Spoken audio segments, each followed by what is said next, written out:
Grand pèlerinage organisé en l'honneur de Mama Rosa par l'Association culturelle et de loisirs des Antillais de Sevran. Ce séjour aura lieu à San Damiano Monticeri la Fontanelle en Italie, lieu de culte et de dévotion envers Marie. Départ le vendredi 16 juin et retour le lundi 19 juin. L'hôtel et les repas sont compris. Prix adhérent 250 €, non adhérent 290 € et enfants de moins de 12 ans 200 €. Infoline au 06 80 70 73 26 ou 06 76 73 83 85. Martinique Actualité. Répondre aux attentes des habitants du François en matière de protection de l'environnement, la ville et entreprises environnement organisent une collecte de déchets et encombrants mercredi 26 avril sur le parking du stage du François.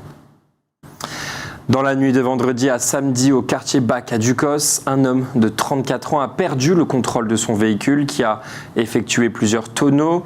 Son cadavre a dû être désincarcéré par les pompiers. Il s'agit du 11e accident mortel sur nos routes depuis le début de l'année. Mercredi le 26 avril, la médiathèque du Saint-Esprit propose l'heure du conte avec Gladys Arnaud et Gaël Azra. En Martinique, on compte 2000 personnes atteintes de la maladie de Parkinson. 50 cas nouveaux de la maladie de Parkinson se déclarent en moyenne chaque année. C'est une maladie dont on ne guérit pas, mais qui se soigne, c'est-à-dire que l'on atténue les douleurs qu'elle provoque. La pratique du sport semble fondamentale à ce niveau-là. 5 séances de 30 minutes ou 3 séances de 50 minutes par semaine. Le vendredi 28 avril, la médiathèque du Saint-Esprit propose Rencontre pour le lendemain, carte blanche à la Soso. La Soso est une remarquable chanteuse de Bélé. Il manque toujours de l'eau en Martinique. Les niveaux des cours d'eau sont de plus en plus bas. L'ensemble du territoire continue d'être en état d'alerte renforcé. Malgré quelques pluies ces derniers jours, l'eau a déjà été coupée à plusieurs reprises à Fort-de-France, au Lamentin et à Saint-Joseph. Les samedis 29 et dimanche 30 avril va se dérouler à l'espace Dédé dans les Hauts-de-Californie au Lamentin la fête de la danse. C'est une manifestation gratuite.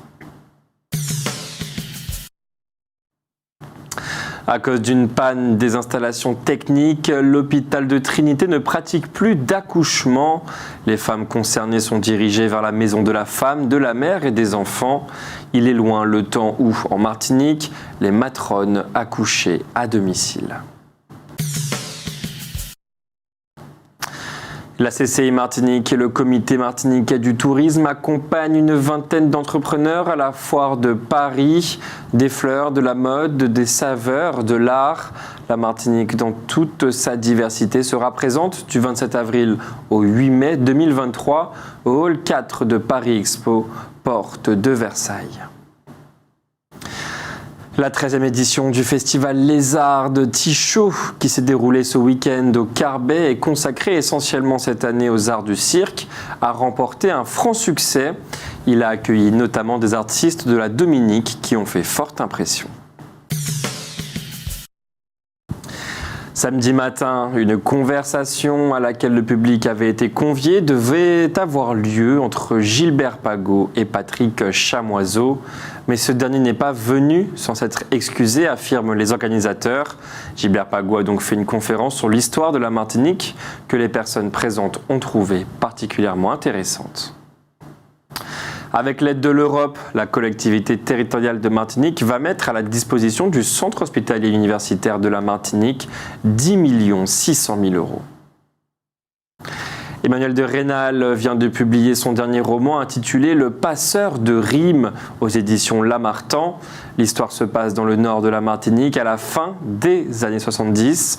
Elle met en scène un jeune enseignant vendéen désabusé par un échec amoureux qui découvre à 8000 km de chez lui une vie nouvelle pleine d'imprévus, de mystères et de poésie.